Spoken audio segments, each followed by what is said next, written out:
What is going on, you guys? Welcome back to the channel. Today we're going to work on my CRX, because if you guys have seen the CRX cruise video, you guys know that my fuel pump took a dookie, and yesterday I went to my buddy Brian's house over at B&R, picked up another fuel pump, and he gave me a second one. I tried to record it, but my memory card took a dump again, and I had to reformat it this morning.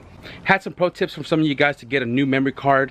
I forgot which one it was, but I am definitely going to go grab a new memory card here soon and just kind of keep this one reformatted as a spare. Probably throw it in my wallet just in case another one crashed or whatever the case may be, but want to make sure that we're not going to have that issue again. We also picked up the fuel system for Paco's car, which is the red EJ1 coupe, so we're going to be working on his car very soon. You guys have probably seen Chad's car here in the background. It is a mint condition CRX, which I was doing a head gasket on, but I've just been having a lot of issues. The motor did have a lot of miles on it, like 274,000 miles, and it failed a leak down test, which now became more than just a head gasket. I was told by a lot of techs that, you know, when the engine is old and it's worn down the way it was, and then when you put a brand new rebuilt head on it, and now the engine has a ton more compression because the top end is sealed, it's probably pushing through the rings now. I am going to be working on it tomorrow, but today I want to get my CRX up and going because I don't want it to be out of commission. Check out the smoke this car produces, right? Idle's perfect, sounds awesome, right? But ooh, can't even see anything. Got my own personal smoke machine.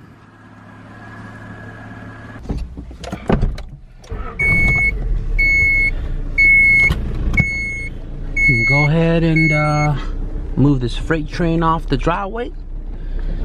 Look at all that smoke. Rolling coals. Not really.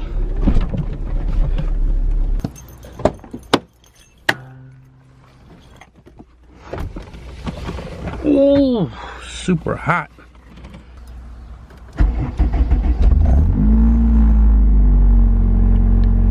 I don't know how many times I've tightened this thing up. It's starting to irritate me that it keeps getting loose. And it has two set screws inside of this, as well as Loctite, but still gets loose.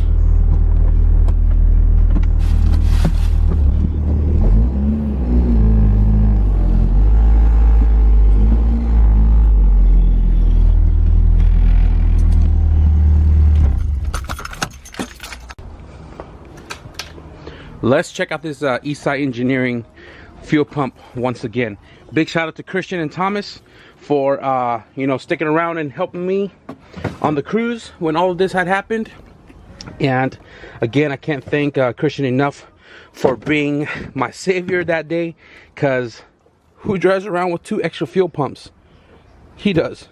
Go ahead and take off the battery.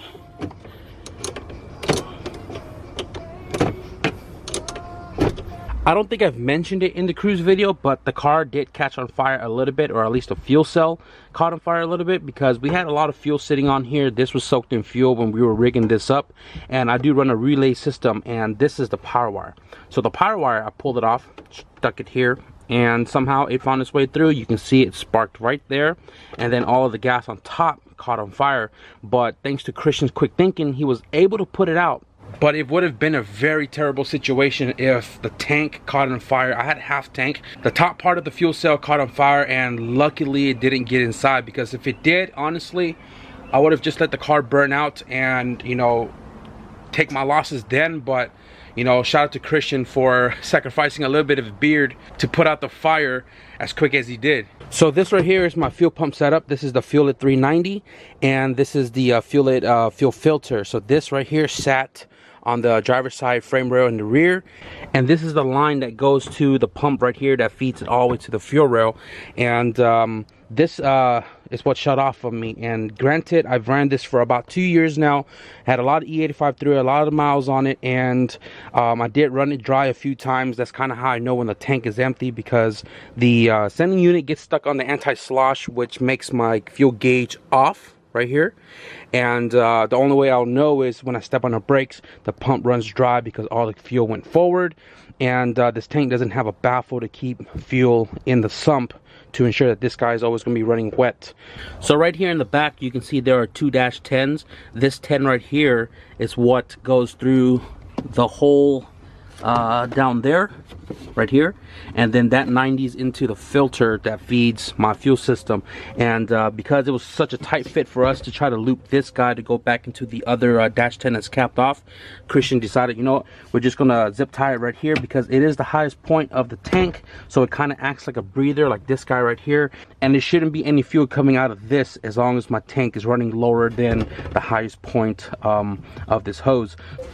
So I went to Brian B&R Fitting yesterday and got myself another replacement fuel pump, but also got myself a second one. Now originally what I was going to do was I was going to put both of these in line, right, but only run one pump, and then the second one is wired up but not being used. And the reason why I say that is because when this failed on me, I literally drained about 2 gallons of gas underneath the car to do all the lines and fittings, switching the pump and all of that. Got my sweater soaked in gas, got this soaked in gas, my arm soaked in gas, and it was a hassle. So again, the reason why I want both of these in line is that if this was to ever fail on me again later down the road, I can just do a flip of a switch and this guy will be up and going, and we don't have to spend a lot of time, you know, dousing myself in fuel. So I think right now I'm just going to go ahead and replace this on that. I got a lot of things to do still, so I just want to get my car up and going again. But when I get the time to, and when I get the rest of the fittings, I'll put this one in line on the other sump on the tank, and then I'm route it this way and just keep that as a secondary. So right now I'm going to jack the car all the way up, and hopefully all the gas will go forward and out of the sump so we don't leak a lot of fuel out of this dash 10 when I have to reroute it back underneath the car.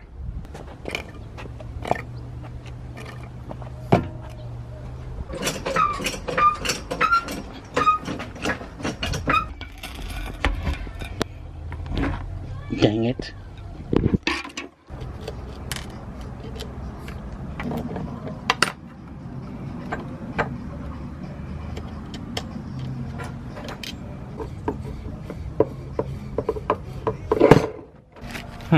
This one's O-ringed.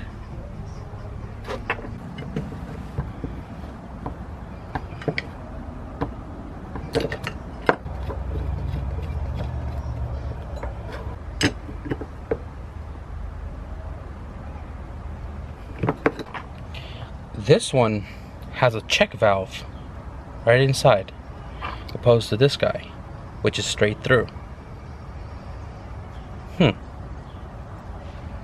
So if you guys weren't here in the very beginning of this build on the all-wheel drive and the fuel system and stuff, my line comes out of the tub right here, which goes 90 into my filter, which sits typically right here. You can see the bracket right here on the top that I welded in, and then this is the bracket for the fuel pump, and then it goes over the axles, right?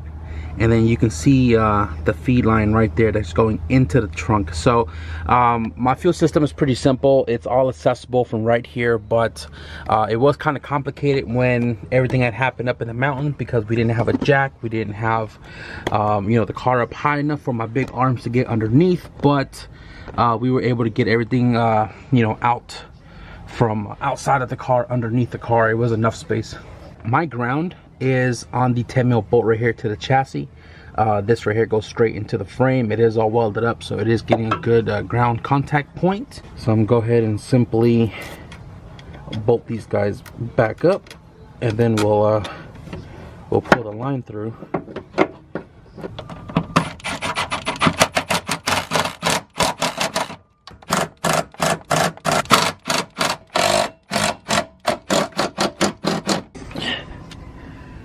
So I'm gonna go ahead and just feed the fuel pump power wire back up here, and I'll have to go inside the car and disconnect the feed line from the other fuel pump so we can connect it back.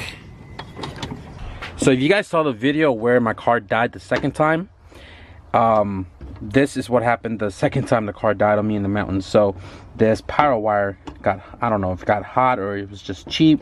It frayed off the terminal, and pretty much what I had to do was I looped the power wire over the terminal, and then I used the spade connector to kind of hold it down. So you guys can see right there is what I did. But this right here got me home, and it worked. but it's time to get rid of all of that. So I'm gonna go ahead and disconnect this line right here and connect it back to the fuel pump. Tell you guys the truth, I fell asleep under the car earlier because I got comfortable. We've been getting into the high California 90s these last couple of days, and it was kind of breezy down there, which makes sense why my cat and dog sleeps under the car. So yeah, back on the grind.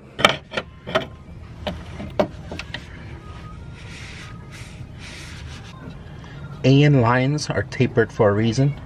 It doesn't require any Teflon tape or anything in that nature. Going raw, guys, going raw.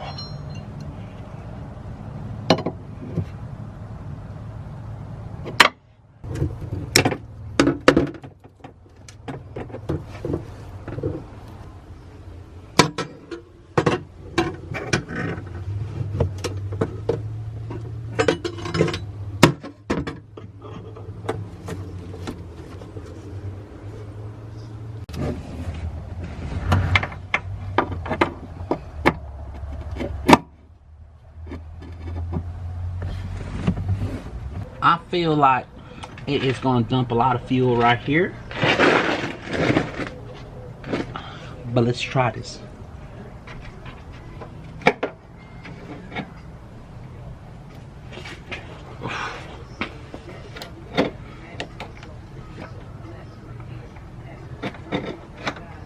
Oh, there it is.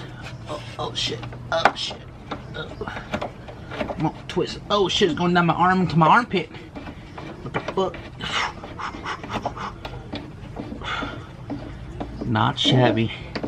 Dang it. I messed up. This is supposed to go under, not over.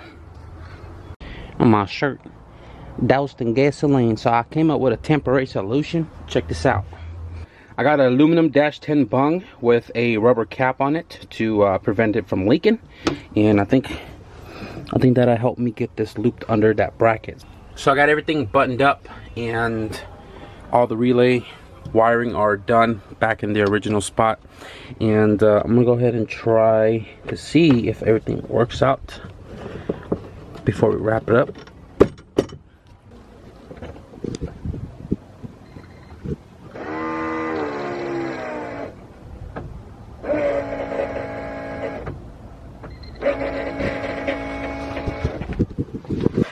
This thing is loud, boy.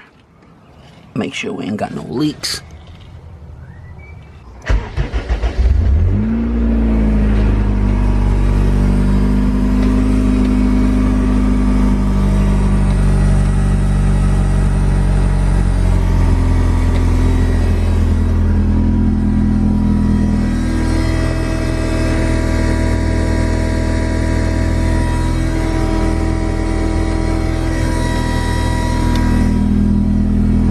Looks good.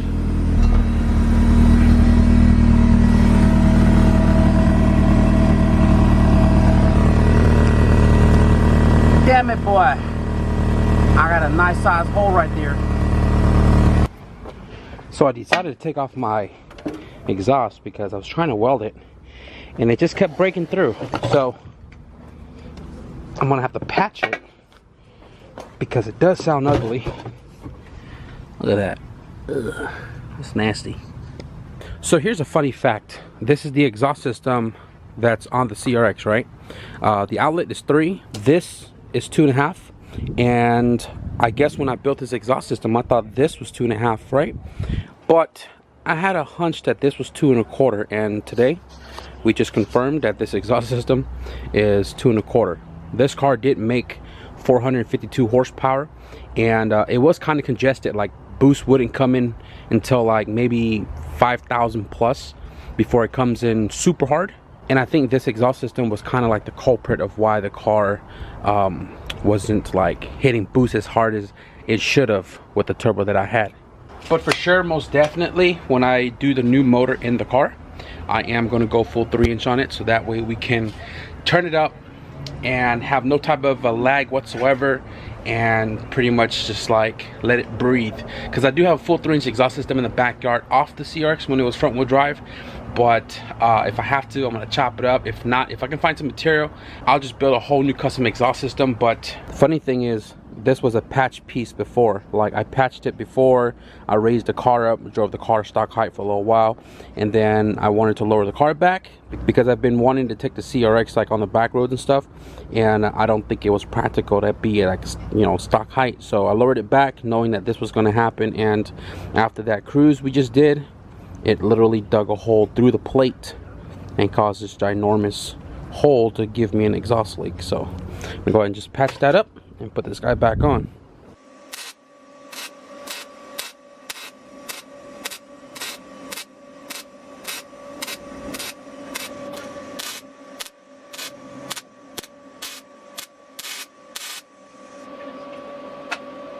I took a piece of random exhaust pipe, cut the size that I needed, and what I did was I welded the opposite direction. So I made it like cave in already, so that way the axle kind of just goes right on that instead of, you know, grinding it down. Hopefully this just gives me a lot more clearance and no more axle rubbing issues. But yeah, I'm gonna go ahead and just throw this whole exhaust system back in the car, guys, and I'm not sure what's gonna go down the rest of my day, but we'll see from there. Well, it looks like we have at least 1.5 inches clearance between the axle and the exhaust. Hopefully this doesn't make any more holes in the future, because it was a pain in the booty hole to take off the exhaust system, especially because I still have a 22 mil sway bar and the axle now being in the way. And all right, what's next?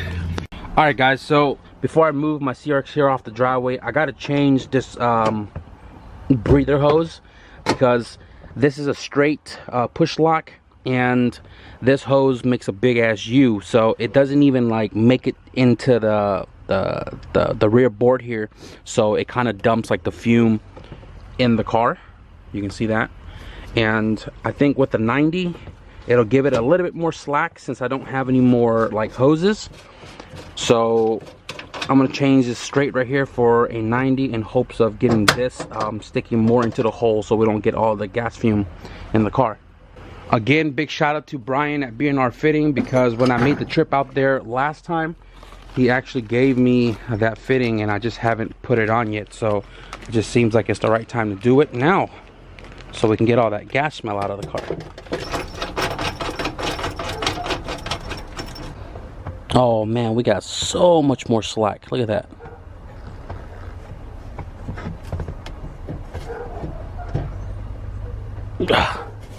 That thing goes in there probably like 4 inches maybe. That will work. Probably gonna put tape over that hole too, just to make sure the vapor doesn't come back into the car.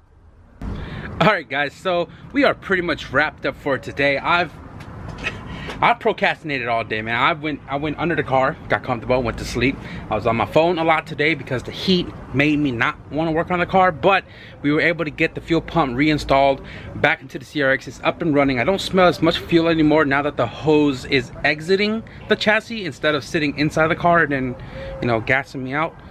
We were also able to fix the exhaust on the car. I didn't realize how big the hole was until I tried to weld it and it broke through. But I knew that the issue was going to happen because it happened before, because I patched it before, but this was a lot worse. So we got that situated. The car is not as crazy raspy as it was in the mountain anymore. I drove it around the block. It sounds awesome. So I went and parked the car back over there, and we got Chad's car back on the driveway. Tomorrow should be a little colder, so hopefully I don't feel too dragged out like, you know, what I was doing today. But I'm gonna go ahead and start yanking his motor out so we can put the rebuilt motor in it. So like I mentioned earlier, guys, we picked up the fuel system for my car, and we also picked up the fuel system for Paco's car. So we're probably gonna go and tackle his car real soon with the fuel cell up in the front bumper in his coupe. So you guys stick around for that. And also Tyga's car in the other video update, his car is up and going. We have a radiator in there now. We have the clutch slave hooked up and bled out, so it is shifting now. But we didn't drive it yesterday because we didn't bleed his brakes out. So there's gonna be a lot of updates on his CRV real soon, guys. Hopefully we can get a first drive with y'all. So if you guys want to see some more updates on Tyga's KRV, be sure to unsubscribe and then resubscribe, so that way I know you guys are subscribed to get the updates when the new videos get released. Also, if you guys enjoyed today's progress update on getting the CRX back up and running, be sure to hit the like button. And before we close out this video, for real, Guys, we are approaching 100,000 subscribers here really quickly. I am truly at a loss of words for it because I was hoping to hit the milestone like going towards the end of the year, but this is coming a lot sooner, and like I don't even know what to do for 100,000 subscribers. 100K burnout in the KRX, 100K t-shirts, 100K giveaway, maybe a motor, 100K giveaway, maybe a built LS VTEC. Leave a comment down below and let me know what you guys think I should do for 100,000 subscriber. I'm open to ideas. I still think that once the number crosses over, I'm probably gonna be stuck in space, like something like that. I don't know. But with that being said, guys, I want to thank each and every one of you guys for coming on board and supporting the channel. But thank you guys for watching, and I'll see you guys in the next video. Peace.